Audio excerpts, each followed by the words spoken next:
Manantitra ny araba mba ambirarintso anareo tompolasy tompovavy ary manasa ihany koa anaraka hatramin'ny farany ny vaovaon'ny fahitalavitra MPS. Mandeha dia mandeha fotoana armée manakaiky ny datin'ny 7 Mei 2010 sy 2000 anatotsaina ny fifidianana solombavambahoaka eto amin'ny firenena. Ao anatin'izay ihany koa no mandeha ny fanehoan-kevitra maro samihafa ka ho an'ny kandida izay atolotry ny team K25 ao amin'ny boriboritany fahatelo mitarika ny lohalisitra Rahalambomanana Fenoertsoa dia mazava nambarany fa ny sosialim-bahoaka dia anisany manahirana ka azo atao tsara ny manao ny hoe volavolan-dalàna momba n'izay sosialim-bahoaka izay. Ankoatran'izay dia nentaniny olona mba andeha hividy amin'ny datin'ny 17 Mei 2010 sy 2000 io. Lorette Berton no mitondra vaovao amintsika teo amin'ny sariny Manu Randriamalala. Fitiavan-tena ny fitakiana tombontsoa ataon'ny solombavambahoaka hoy ny kandida natolotry ny team eny amin'ny boriboritany fahatelo. Ho an'Andriamatora Rahalambomanana Fenoertsoa izay hanatsarana ny fari-piaina ny vahoaka no tadiavina sy adina mafy izy rehefa tonga eny anivo ny lapany Tsimbazaza. Zava-dehibe ny fahavitrian'ny olom-pirenena andeha hifidy amin'ny 17 ny volana Mei 2010 sy 2000 avy izao. Raha za manokana dia mazava ny zavatra efa tonga eny amin'ny tsirairay avy. Lisitra raha ihany natolotry ny filohany antoko tiako Madagasikara sy ny birao politika iray manontolo dia ny lisitra izay tarihako Feno Rahalambomanana, ny lisitra faharoa Body Arsoa Razafindrazaka ary manana suppléant anankiroa koa zay aza manaiky no ataon'ny olona hoe aza mandeha mifidy zany satria io no fotoana afanao enao mihitsy mamindrotsaka ilay vato izay olona tianao hitondra ny teninao ary atrehanao 5 taona anao indray ka dia izay ny fanentanana hoentiko anareo mponina eto amboriboritany fahatelo hoe andao hifidy aza teotsika no resy fa zao tsika tsy maintsy mandresy.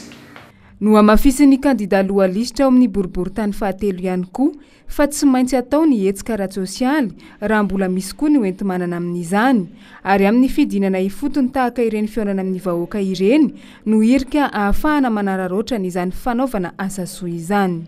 Marina tokoa fa tsy asan'ny solombavambahoaka ny fanaovana asa soa kanefa atao ahoana moa ny jerereo piraimonina amintsika izay mitaraina amin'ny ireo fahatrana izay misy anaty vahoaka amin'izao fotoana izao be da be ny asa maika indrindra amin'ireny hoe ohatra raha ohatra araka mba tonga eo amin'ny olona ianao anankiray ka mitaraina tsy manana vary hoanina dia raha manana tolotra ve ianao dia tsy mba hiezaka hanolotra amin'izany zavatra azy mba hanananao na dia hoe tsy asanao ary zany.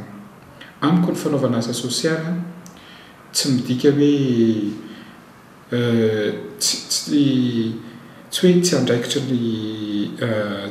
ny solombavambahoaka fa tokony rehefa mba misy atolotra na iza na ianao na izaniza dia tokony afaka manao zany ankitsipo fa tsy ilaina tambiny.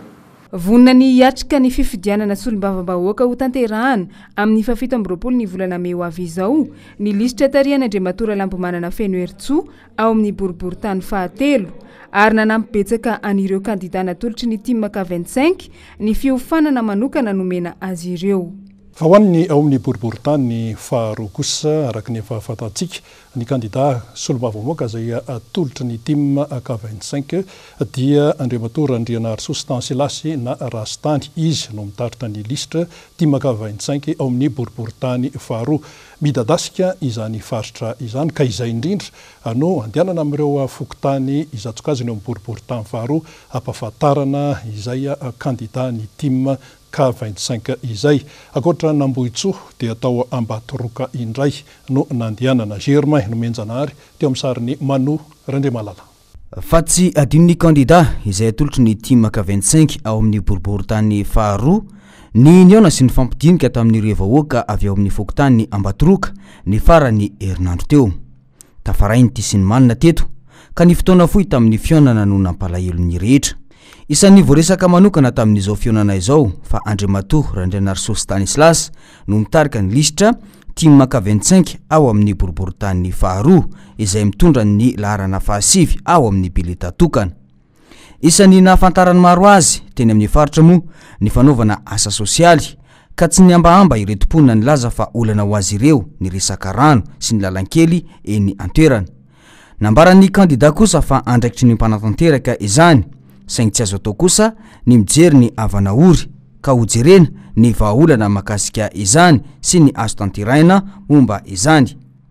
Nampahafantarana avokoa nandritra ity fotoana ity ny kandida izay mitarika ny lisitra sy ny prailisitra aminy ao anatin'izany bileta tokana atolotry ny team ka 25 izay. Fampahafantarana ny kandida na tongavany eto dia misaotra andray mandeha mpanolotra Andriamatora Valomanana na mi-confiance na mifatokizana anay ifidy dia tondra mietetanareo vahoaka aza mitsalatsala mihitsy tondra mietetanareo mboka sy mibava mahoaka. Tsy mitsahatra ny fitetezana sy ny fidinana ifotony izay atao hoy ny kandida, indrindra fa ny fampahafantarana azy ireo fa kandida atolotry ny team ka 25 amin'izao fifidianana osolombavambahoaka izao. Nisy ny fiaraha-misakafo taorian'ny fampiresahana izay tafiditra raha teo ao anatin'ny fifampiarabanana tratry ny tombavao malagasy. Zava-dehibe ny taka izao ho hiatrany ity kandida ity izay mitondra ny larana fasivy ao amin'ny bileta tokana. Fa maro amin'ireo toerana izay lavitra an'Antananarivo no atao hoe manana ny solitena izay mipetraka eto Andrenivohitra, reny le antsoina hoe zanaka ampielezana. Ny kandida solombavam-bahoaka atolotry ny team ka 25 ao amin'ny distriktan'ny Feno Rivobe dia anisan'ny manetsiketsika an'izay hoe zanaka ampielezana izay. Tsy iza moa izany kandida atolotry ny team ka 25 ao amin'ny distriktan'ny Feno Rivobe izay fa i Dadafara Fidy. Ndeo arahantsika ny momba an'io teo amin'ny sariny Mano Randriamalala. Dadafara Fidy na Fidy Razafindrambo no kandida solombavam-bahoaka atolotry ny team ka 25 ao amin'ny distriktan'ny Feno Rivobe faritra Bongolava. Niona tamin'ireo zanaka ampelezana avy any amin'iny distrikt iny tetsy Anosato ity kandida ity ny farany herinandro teo. Ny fatohan'izany ny fanamafizana sy ny fananganana ny fikambanany zanaka ampelezana any Feno Rivobe. Nisy koa nandritra izao feonan'izao ny famelabelarana na raha na diefitra nataon'ny kandida Dadafara Fidy ny amin'ny fampandrosoana ny any amin'ny distrikt any Feno Rivobe. Ny fitondrana ny tenin'ny vahoaka izay ataony. Napakevitra izahay fa amin'ny herina ny asin'ny Bongolava zany Feno Rivobe satria manana maizy azy raha ny distrikt ny Feno Rivobe. Ao ny fokotry ny vary azo lazaina fokotry ny vary Antananarivo dia Feno Rivobe ny anisany mamatsy satria raha ny vinavinanay dia eo amin'ny matafavoaka vary eo amin'ny 30 camion par jour ny distrikt ny Feno Rivobe. Nefa tsy misy tamberim-bidy makany aminay zany dia lasa farala ny distrikt foana Feno Rivobe. Tokony mila jerena manokana zay ary entinay edina iny zany mba tafatorena ny tamberim-bidy anasoavana ny distrikt ny Feno Rivobe. Faritra mbola azo lazaina ho mitokamonina ny any an-toerana noho ny faratsiany lalana. Niarahana nijery tamin'izany ny vahaolana ho fampandrosoana ity distrikt ity ka hiara isala amin'izany ny kandida solombavam-bahoaka ireo zanaka ampelezana hoentanina ihany koa ny any an-toerana ifanome tanana. Ivadika lafinjavatra mihitsy isika amin'izao fahasarotan'ny fiainana izao dia maro ny mpifankaty no tsy tody eo amin'ny fanatanterahana ny fisoratam-panambadiana kanefa zava-dehibe tokoa amin'ny maha-olom-pirenena izany hoe fisoratam-panambadiana izany. Tao amin'ny boriboritany faefatra teto Antananarivo renivohitra dia nahatsapa an'izay fahasahiranana izay ka dia nikarakara mariazy faobe maimaim-poana ny tao amin'ny boriboritany faefatra ka ny delegemo izay Andriamatora Ramandromanana Solofiniana Daniel sy ny mpiara-miasa taminy no nanatanteraka an'izany. Vaovao tanteriny Noro Fitiavana. Nanatanteraka mariazy faobe maimaim-ponina indray ny teo anivony ny boriboritany faefatra kaomina Antananarivo renivohitra ny herinandro lasa teo. Izany dia notanterahany delegeny boriboritany Ramandromanana Solofiniana Daniel sy ny mpiara-miasa taminy. Raha ny tamin'ny andro manokana dia mpivady misa enina indray no nisitraka izany fisoratam-panambadiana ara-panjakana izany ka niponina eny amin'ny faritra Nosbe daholo izy ireo. Manam-panerina hanatanteraka ny fisoratam-panambadiana eto amin'ny boriboritany faefatra dia omenanareo mba tsy hanamosaka sy tsy ampivezivezanareo izay zavatra rehetra ilaina mahakasika an'izany. Voalohany aloha tapabolana mialoha 5 no tsy maintsy misoratra anarana, izany hoe mandefa ny antotan-taratasy rehetra aty amin'ny boriboritany faefatra.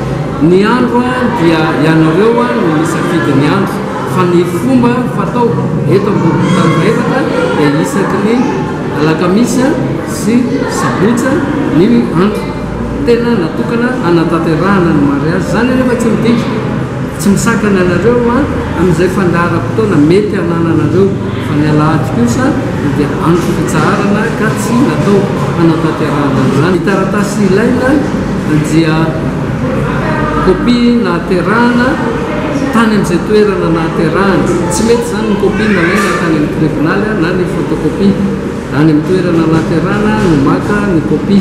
Ho an'ny mpivady io dia ny certificat de célibat alaina any amin'ny fokotany, dia miaraka amin'izay ihany koa ny certificat de résidence, dia miaraka amin'izay ny valopy efatra mba anandefasana ireo le hoe mention moa ny ilazana azy hoe taratasy milaza any amin'izay toerana nahaterahana fa efa nisoram-panambadiana ianao. Ity antsika ity dia fantatra fa fiara-miasa ny boriboritany sy ireo olona malala tanana eny an-toerana izay mitondra anjara briky ho an'ny saran'ny fametrahana ny totan-taratasy, anamorana sy anampina ireo mpifankatia sahirana amin'ny fanatanterahana izany. Mitoy hatrany ny hetsika ka hiparitaka manerana ireo fokotany izay mandrafitra ny boriboritany ny hetsika fisoratam-panambadiana maimaim-poana toy izao noho ny fanampin'ny malala tanana. Fa anisany mampiavaka an'Antananarivo renivohitra Madagasikara ny fisian'ny lalakely any atsefatsefany rehetra any ampovoan'ny tanàna any zany. Maro anefa amin'izy ireny no simba ary dia nototsaina tamin'ny herinandro teo ny fanamboarana ny lalakely izay amampitoy ny fokontany Ambodiady sy ny fokontany maromaro eo anivon'ny boriboritany fahaenina izany eny Ambohimanarina eny. Ny farbonan'ny ekipa teknika ny boriboritany fahaenina sy ny ekipa avy eo amin'ny DTP na ny asa vavety eo anivon'ny commune ny asa tsara manamarika fa ny vato avy nalany kolas tamin'ny sisin-dalana noho izany ny commune Antananarivo renivohitra nangonina ka nanaovana izao lalakely eny Ambodiady Ambohimanarina izao. Azo lazaina fa haritra mataona ny maro mihitsy raha ny faharetany izany fotodrafitrasa izany. Manoloana izay dia faly mponina manodidina satria vita tsara ny lalakely izay manampy an'izy ireo tokoa amin'ny fivezivezena amin'ny fiainana andavanandro. Ankoatra ny lalakely dia eo ihany koa ny tohatra any anaty tanàna rehetra any ka dia afa-pahasaranana izy ireo amin'ny fotaka indrindra rehefa tonga ny fotoam-pahavaratra. Eo amin'ny vaovao hafa zava-dehibe tokoa ny fifampiresahana ahafahana mikatsaka ny tompontsoan'ny besin'ny maro raha ny resaka fampandrosoana eto amin'ny tanàna Antananarivo renivohitra no raisina. Nazahoam-bokatra izany fampiresahana izany teo amin'ny syndicat SMCAR sy ny mpanatanteraka eo anivon'ny commune Antananarivo renivohitra. Dia rahantsika ny tsara fantatra momba an'izay ary dia fanazavana avy hatrany izay hoentin'ireo syndicat SMCAR eo anivon'ny commune Antananarivo renivohitra. Ndeha rahantsika. Tao anatin'ny foherin-taona teo zay sahanay no miteny hoe milamina fiaraha-miasanay indrindra miaraka amin'ny bentanana satria ny raha matoy bentana mihitsy no miteny aminay rehefa misy olana dia misokatra anareo mandrakariva amin'ny varavaranay ary izay mpitarika tena mandeha isan'andro zany isaky misy problème tonga dia fampiresahanay hatrany. Eke ny raha matoy bentana ny hanomezana mpiasa ny indemnité de travail insalubre sy ny indemnité de transport tsy mbola misy ao anatin'ny karaha mampiasan'ny commune Antananarivo renivohitra. Dia eto zany izay mbola manantena ary misintona lakolosy any hoe so varimbarina ny tompona ndraika tokony karakara satria fantatray efa nisy dingana natao fa tsy mbola tonga hatramin'ny farany. Dia efa miandry zany za hoe aiza ho aiza le izy inona fomba iaraha-miasa natao iaraha-miasa fa atsika mantanteraka an'le izy araky ny fanarahana fa dia fisaorana sahady ny ekitra mitoy ben'ny tanàna andreo indemnité anankiroa ireo. Ny syndicat dia manentana mandrakariva ny mpiara-miasa amin'ny fanatsana atao hoe resaka discipline sy resaka professionnalisme mba hanaja tsara ilay tena asa izay marihana fa mpiasan'ny vahoaka, mpiasan'ny commune ary manao adidy amin'ny vahoaka. fa araka nefa nitaterana azy teto amin'ny vaovao ny fahitalavitra MBS dia nisy tamin'ny farany herinandro teo ny fanolorana maro-boninahitra ho an'ireo mpiasa mendrika zany teo anivony izany commune Antananarivo renivohitra izany tsy hoe memena fahatany akory ireny maro-boninahitra ireny fa noho ny fahamendrehana teo amin'ilay mpiasa sy ny zavatra izay vitany izany ny tondra soa ho an'ny vahoaka iray manontolo mihitsy anankiray tamin'ireny nahazo maro-boninahitra ireny no nanaovana fanadiadiana Andriamatoa Andriamisa Ramiona Patrika Angelo izy no misahana ny fitantanana ny kianjabeny Mahamasina Aritaly ny Koritsaina sy ny fiarahamonina ihany koa eo anivon'ny commune Antananarivo renivohitra andeha ary ho fatarina ny momba an'izay amin'ny hoe zava-dehibe ny asa izay iandreketana izay Laurette Berton no mitondra ny fanadiadiana amintsika sary ny Mano Randriamalala. Zava-dehibe ho an'ny mpiasa ny fanomezana azy mari-pakasitrahana toy ny nataon'ny teo anivon'ny commune Antananarivo renivohitra tamin'ny farany herinandro teo satria manampy ny finiavan'ny mpiasa hanao tsaratsara kokoa ny asany izany. Tombontsoa dia eo aloha ny rehefa manome anao an'iny maro-boninahitra iny ny chancellerie izay olona manome azy dia manome anao an'izay aza maro-boninahitra zay hoe ianao dia olona mendrika tolorana an'ity maro-boninahitra pirenena ity. Tsy omena tiako tenena zany hoe tsy omena ny olona zay tsy tokony hisitraka an'izany maro-boninahitra izany ny maro-boninahim-pirenena. Voalohany zay ny faharoa manaraka izany amin'ny mampiasa mpanjakana dia misy akony lehibe amin'ny any amin'ny fisotron-dronono na mbola eo amin'ny andalan'ny fiasana ianao dia miakatra ny indice tokony hitohy foana zany ny fanomezana zany maro-boninahitra pirenena ho an'ny mpiasa zany satria anisany anankiray motivation avitrika ny mpiasa zany amin'ny asa ataony. Misy fepetra vitsivitsy no masotsivana ampiasaina ahafahana misitraka ny mari-pakasitrahana avy amin'ny fanjakana. Anisan'ireny ny fahaelana eo amin'ny sehatry ny asa sy ny fahamendrehana teo am-panatanterahana n'izany asa izany. Isaorana be dia be an'ireo tompona ndraiky mpanjakana mahefa indrindrandrindra raha matoa-ben'ny tanàna izay nanana eritreritra hoe anome ireo anome an'izay maro-boninahitra amin'ny mpiara-miasa amin'ny eto amin'ny commune urbaine Antananarivo zay. Misy ny critère izany hoe misy ny tsy maintsy arahana zany hoe olona mafeno ny fepetra, olona mendrika ary olona manana ny traikefa sy efa ny asa nandritra ny 5 taona teo amin'ny asa izay niandreketana na atao amin'ny asan'ny fanjakana na tany amin'ny asan'ny privé zay. Misy taona maro be dia be zany hitsinjarana izany maro-boninahitra izany. Tsy ny mpiasa mpanjakana ihany moa no afaka misitraka ireny mari-pakasitrahana na maro-boninahitra ireny fa ny mpiasa eny anivony tsy miankina ihany koa dia afaka mahazo izany rehefa mahafapo ny mpampiasa ny ezaka izay ataony. Eo amin'ny tontolon'ny fahasalamana kosa misy ny antsoina hoe tetikasa impact. Izy io dia vatsinin'ny Amerikanina ahitana fanafody sy ny kojakoja ara-pahasalamana isan-karazany izay aparitaka moa zany amina faritra 12 eto Madagasikara. Dia ho fantaritsika izay tetikasa impact miaraka amin'ny Amerikanina izay teo amin'ny fanadiadiany Jessica Miray sary ny Erzo Rajonarvony. Mbola ny 2 ny vahoaka malagasy amin'izao no tsy misitraka fitsaboana manara-penitra noho ny falafosan'ny fitsaboana sy ny fahasarotany amin'ny fahazoana azy. Eo ny faharaviran'ny lalana fa eo ihany koa ny tsy fisian'ny tobim-pahasalamana manara-penitra. Manoloan'izany dia misy ny tetikasa izay natsanga ny USAID, vatsin'ny firenena Amerikanina vola ho fanampiana sy fanamorana ny fitsaboana eto amintsika. Impact no anaran'ity tetikasa ity, izay mitentina $30 tapitrisa. Fanafody sy kojakoja ara-pahasalamana no zaraina amin'ity tetikasa ity amin'ny faritra 12 eto Madagasikara. Ny tetikasa impact izay nataontsika hoe nalefa androany zany natomboka androany zany io tetikasa io dia tetikasa ahafahana manaparitaka eny anivon'ny reo tobim-pahasalamana tena lavitra ny fanafody satria fantatritsika fa na dia misy ara ny fizaham-pahasalamana na dia misy ny fizaham-pahasalamana nefa tsy misy ny fanafody dia mety andringa ihany zany ny asa fitsaboana amin'izay fotoana izay. Ka ity tetikasa dia tena tetikasa goavana izay arahantsika miasa amin'ny USAID zany hoe arahantsika miasa zany amin'ireo vahoaka amerikana satria famatsim-bola avy amin'ireo vahoaka amerikana izy ity ahafahantsika mamatsy tsy tapaka ara-panafody ireo tombom-pahasalamana any amin'ireny toerana lavitra ireny. Ny fahasalaman'ireny sy ny zaza ny ady amin'ny tazomoka ary ny fandrindrana ny fiainam-pianakaviana no tena ifitorany tetikasa impact.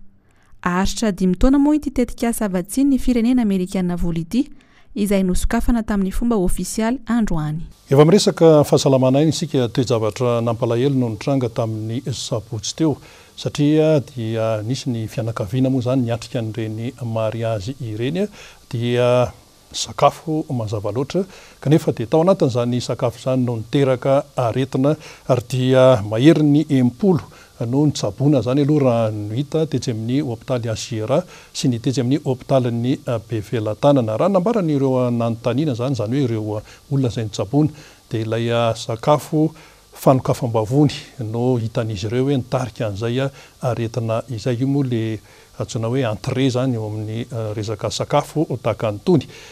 Nandeha nanao fanadihadiana momba n'ireo olon'ireo i Edena Elia teo amin'ny sarin'ny Mathieu Princy. Tao ambanivohitra Kazindande no niseho ny tantara taorian'ny fangataham-bady dia niroso tamin'ny sakafo ny fianakaviana mandridina ny zato mahery tao amin'ny trano nisy andrazazavavy. Taorian'izay dia notsofindrano tany am-piangonana ireo mpivady ireo ka teo no nanomboka ho natsiaro samy hafahafa ny tsirairay. Tamin'iray zany tany am-piangonana dia nisy le ramatoa anankiray zany narary hoe marary ny kiboko. Dia nisy mpiasan'ny fahasalamana moa zany tafaraka taminay tamin'ny hôpitaly mariazy io dia niresahany iny hoe misy marary kibo mafy ato rasasy ka mba azonao atao hoe mandray azy. Dia ndao ary zany an-trano dia nandeha nanentina manontao ny marary nentina manontao rasazy. Dia rehefa tonga tany an-tranony zany dia narary koa le rasazy io narary kibo ihany koa. Dia roa zany zay. Dia zay rehetrarehetra indray zany rehefa nandeha ka tonga tany amin'ilay zazalahy io dia teo am-pisakafoanana dia mbola tsy dia nisy nitranga loatra le izy. Fa dia efa madio vita zany le sakafo dia teo amin'izay zany nitrangany hoe nisy ray koa zany narary olona miara-mipetraka aminahy eo zany no nisy niantso moa hoe marary ny vadinao fa ndao aty. Dia lasa izy nandeha tany. Dia nateo zany dia ohatran'ny ray nihetsika daholo le rehetrarehetra eo zany. Dia ny mpanambady zany dia hanapaka gâteau satria ny mpanamasina teo ny paster. Dia teo dia hanapaka gâteau iny dia narary koa ny kibon'ny mpanambady vaovao. Izy roa zany tonga dia samy voa daholo. Dia tonga dia teo ihany zany dia ny hoe tsy azo lalalovina eto ity satria aretin'ity zava-saripady be ity fa misy antony tamin'ny sakafo nohanina teny amin'ilay nisy andrazazavavy ity ka andao tômôbilina rehetra eto dia mba mitondra an'ilay olona zay nakeny daholo mandeha mamonjy hôpitaly. Raha ny fitantarany ity rem-pianakaviana nanatrika ny lanonana ity dia ilay sakafo fanokafam-bavony no tsy tomombana ka nahatonga izao fahavoazana izao. Le sakafo zany le entrée haricot vert ny teo anilany dia karoty dia le izy zany ohatra le hoe de mortadelle dia ohatrany tsy le atody na tsy mayonnaise le izy ohatrany hoe zavatra nividiana taty fotsifotsy mandro be ohatrany ronono ireny dia iny zany ny henoko ohatrany hoe hafa be ny fihinako azy. Azo porofoina zany fa teo amin'le entrée satria le olona ninana teo ny voa fa ny tsy ninana tsisy. Feno hipoka avokoa ireo hôpitaly rehetra nisy ireto fianakaviana tratry ny fanapoizinana ara-tsakafo ireto. Nanomboka tany amin'ny hôpitaly Ankazondandy, Anosiavaratra, Ambohibao, Asiera ary teto Bevelantanana. Tato aminay zao no niraisina tato dia 7 ny olona tonga teo zany. Dia nisy anankiray any hoe 7 olon-dehibe dia nisy anankiray ramatoa lehibe efa maty no tonga teo zany dia 7 ny fitambarana raha ny olon-dehibe dia ny zazakely 10. Dia mahafinaritra moa fa ny ankabeazan'izy ireo dia efa ny tsara daholo dia efa mivoaka ny hôpitaly 3 zao mijanona ato. Ny tena hoe nandoso mivalana moa zany tena hoe fitrangan'ny aretina fa tsisy fanavinana ankabeazan'izy ireo. ho an'ity eto amin'ny hôpitaly HGR kosa dia mandidina ny 20 ireo tonga no tsaboina teto ary 3 amin'izy ireo no tsy maintsy naray maso akaiky ny fitsaboana azy. Tsy vao izao no nisy tranga fanapoizinana ara-tsakafo toy ireny fa efa matetika. Misy kosa ny tokony atao raha sendraka tratry ny toy ireny mialohany amonjena ny toeram-pitsaboana araka izao fanazavany ny profesora izao. Mandra-pahatonga ny amin'ny hôpitaly aloha zany raha ny tena izy amin'ireny satria matetika hoe very rano satria raha mandona mivaly ohatr' zany dia ny rano zany raha azo atao eny an-dalana eny zany dia manampy misotro rano arak'izay azo atao koa moa zany ny hoe satria le mandona moa zany azo lazaina hoe mahatsara azy ihany satria asa mivoaka afaka mivoaka amin'iny daholo zany lay ataontsika hoe bakteria izay tao anatin'lay sakafo dia azo lazaina hoe mahatsara azy ihany ny voany iny zany ary tena fandiovana izay mihitsy ary moa ny atao diovina mihitsy any anatin'ny etaovam-pisakafoanana kanefa ny fahaverezan'ny rano sy ny ao anatiny zany iny zany no atahorana indrindra sy ny fiombon'ilay atao hoe infection zany izay mety mitarika be dia be zany. Antony iray mahatonga ny tranga toy izao eto amintsika ny tsy fisian'ny lalàna mazava mamaritra ny fenitra tokony ho arahany amin'ireny fahadiovana sy ny fikarakarana ny sakafo ireny. Manomboka any amin'ny fampiofanana sy ny fampanaran-dalàna ireo mpanao sakafo sy ireo mpivarotra hani-masaka izay miantoka manontolo ny ain'ireo mpanjifa ao aminy. Ho avy moa zany zao ny fety amin'ny Pasika dia miavaka ny sakafo ataon'ny maro amin'izay fety amin'ny Pasika izay ka dia ilaina hatrany ny tena hoe fahamailona amin'ny fikarakarana ny sakafo. Fa hivadika lafim-baovao hafa mihitsy isika nanatanteraka ny fihaonam-pirenena tamin'ny herinandro teo ny vaditany sy ny mpanao lavanty. Ny olana momba n'ity sehatra ity no tena nodinihana tao anatin'izany anisan'izany ohatra ny hoe fanatsarana ihany koa ny asan'ny huissier de justice sy ny commissaire priseur. Toy izao ny tsara ho fantatra momba zay teo amin'ny fanadihadiany Laurette Berton sariny Mano Randriamalala. Mampagnano sarotra ny fanatanterahany vaditany asany ny fisinatsindry avy amin'ny lafiny maromaro rehefa mivoaka ny didim-pitsarana momba na raharaha raiky hoy ny maître Minsou vaditany miasa any Marivoay.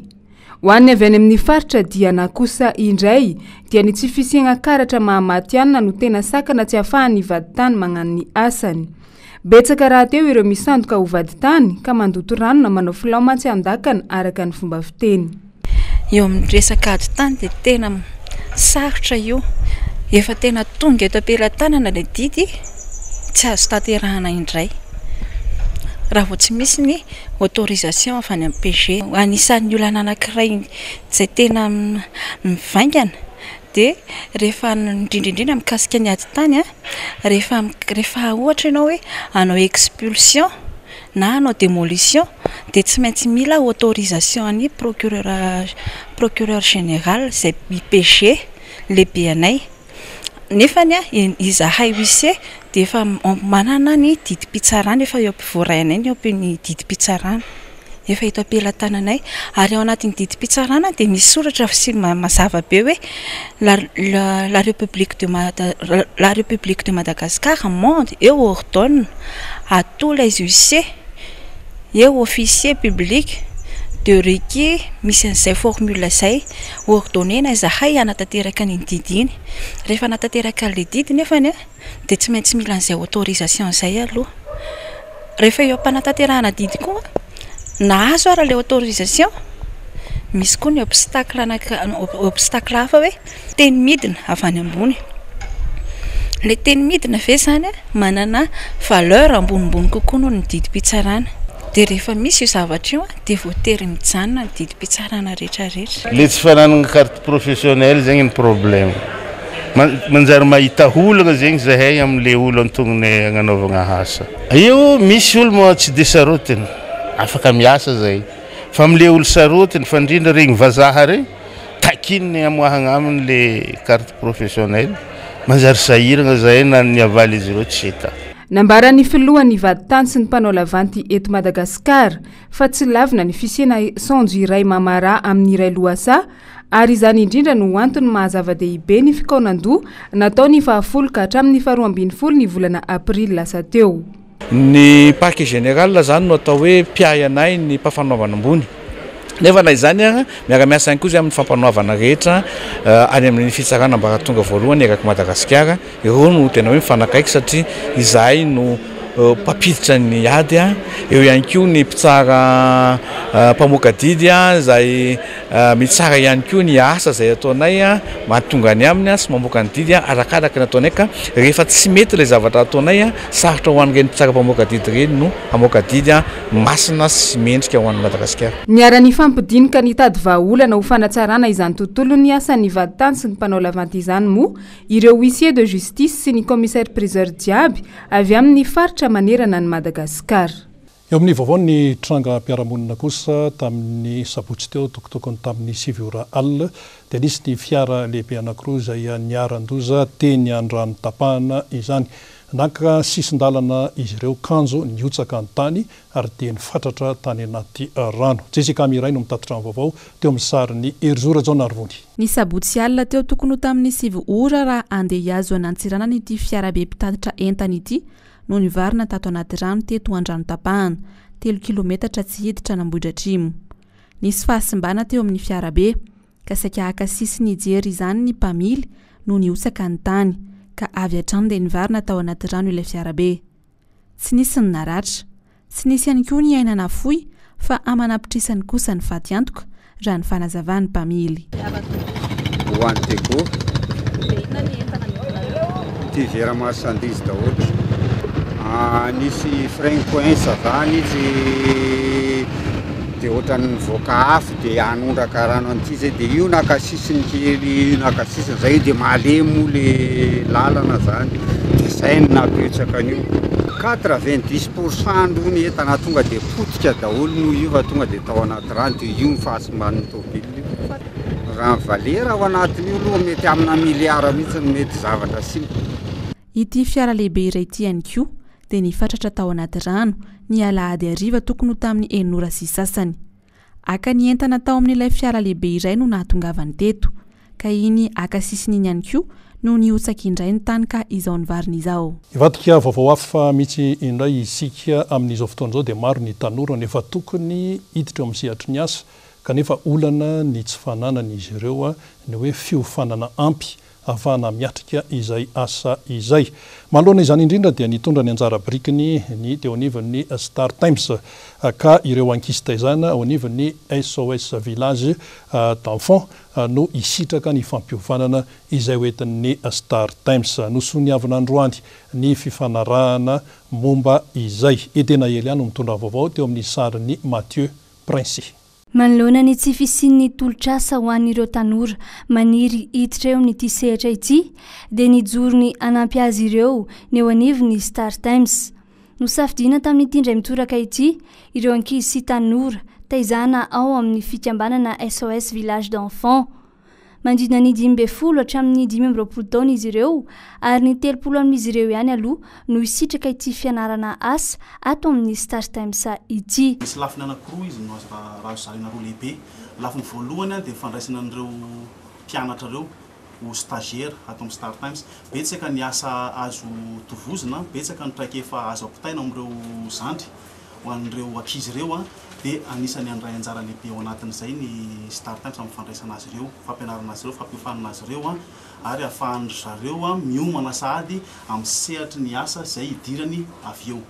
Ny lafiny anankiray faharoa koa izay anisany lehibe ihany koa dia misy ny programme anasan'ny SOS Village d'Enfants dia Star Times anisany tsy eto Madagasikara ihany fa izy io manerana ny toerana misy ny Star Times satria convention efa nisoniavina izy io tany Kea Nairobi ho an'ny Star Times International. Dia izahay zany dia anisany ampita ivohy an'ireo programme tian'ny SOS Village d'Enfants atao dia ezahanay alefa amin'ny plateforme. Amin'izao fotoana izao dia efa mahatratra any amin'ny 700 ireo ankizy taizana ao amin'ny fikambanana SOS Village d'Enfants afaka mianatra asa sy miditra amin'ny sehatra io. Misy fito eo ireo orinasa miara-miasa amin'ny SOS Village d'Enfants amin'izao izay mivondrona ao amin'ny vovonana iofokanina. Ny Village d'Enfants SOS dia manana izay plateforme na hoe iofokanina izay izy no misahana azy.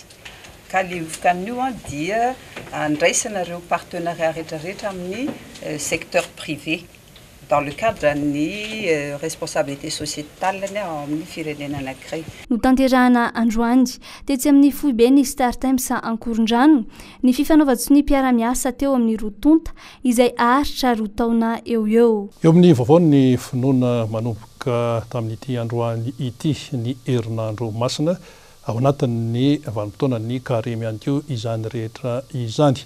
Nisy ny fanadihadiana no entin'ny edena Elia momban'io teo amin'ny sariny Mathieu Princy orahantsika avy hatrany. Nankalazaina omaly ny alady ny Saint-Pandrofi ho fisantarana sady ny herinandro masina ho an'ny mpino kristianina. Herinandro mialohan'ny Pasika no antsoina hoe herinandro masina ary manana lanjany lehibe eo amin'ny fifandraisan'i Jesosy Kristy sy ny zanak'olombelona ny fanamariana izany araka ny fanazavany mpitandrina iray eo anivony FJKM. Izy io atsiarovana ny lalam-pamonjena zany zay natrehan'i Jesosy Kristy ny ankarana tany Jerusalema. Ao anatin'ny herinandro masina io koa ny nanondrenan'i Jesosy Kristy ny fanasan'ny tompo zay ankalazana ny lakamisy ariva zany. Ary indrindra koa ny jaliny sy ny aretan'ny fahoriana teo ambony ajaliana ny zoma. Dia ao anatin'izany koa ny nahafatesany ary nitsanganany tamin'ny maty kosa ny andro Pasika. Tsy tokony anamaivana ity herinandro ity araka izany ny mpino kristianina satria ity no fiomanana andraisana ny famelan-keloka.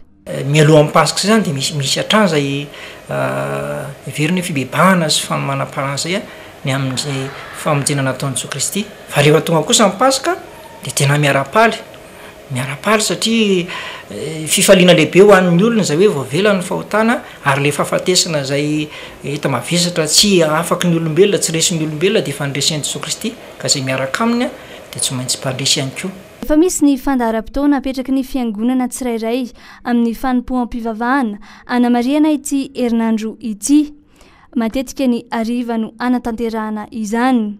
Ny alakamisy masina kosa dia misy ny fandraisana ny fanasan'ny tompo izay fahatsiarovana nanorenana ny fanasan'ny tompo. Izay ihany koa no namarana ny vaovao teto amin'ny fahitalavitra MBS isaorany ianao naharitra hatramin'ny farany isaorana ihany koa ireo namanao ambadika eo niarana natotosa ny vaovao samy tahin'Andriamanitra veloma tompoko.